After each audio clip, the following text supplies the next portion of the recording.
Today is Thursday, Parashat Beshalach. Amazingly, things that happen during the week many times connect to the Parashah of this week. This week we see that Moshe Rabbeinu took the remains, the coffin of Yosef HaTzadik, in order to bury it. He took it out from Egypt in order to bury it in Eretz Israel. And this week, fortunately, we were able to get the last one of all the hostages, Rabbi, to be able to find him and to take him to be buried in Eretz Israel. So much parallel here between the two. The Parashah where Moshe takes the remains of Yosef from Egypt to bury them in Eretz Israel. And Hashem helped us this week to be able to find the burial place in Gaza of Rangvili, to be able to take him and bury him in Eretz Israel.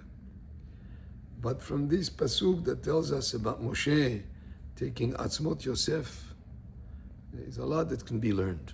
Number one, imagine yourself that Moshe Rabbeinu is the leader of Olam Israel. He has an incredible mission to take out millions of people, a whole nation, out of a place of slavery. The exodus of 600,000 men, when you add the women and the children, probably about 3 million people or so, or more. And to take him out, and there's so much detail there, so many details involved.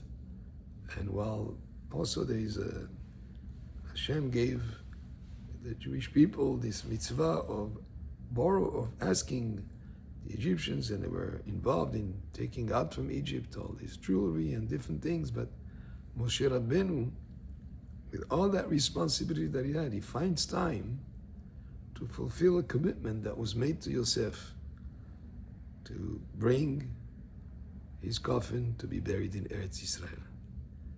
And Shlomo HaMelech says, Hacham lev yikach mitzvot. One who's wise of heart. There are many things that you could be involved in, but one has to prioritize. That was a priority, to take care of that commitment that was made to Yosef, to not leave his remains behind in the land of Egypt, but rather to bring him to Eretz Israel. But there is another lesson from this pasuk. The pasuk says, "Vayikach Moshe et atzmot Yosef imo." The word "et" in Hebrew connects between words, but we could do without it. We could say, "Vayikach Moshe atzmot Yosef." Why do we need that extra word "et"? And there is a midrash that says that "et," that extra word, comes to teach us that Moshe Rabbeinu, not only did he take the remains of Yosef, but also Batya, the daughter of Paro, who saved him from the Nile River, who took him in and cared for him. Batya, Moshe Rabbeinu owed a debt of gratitude to her.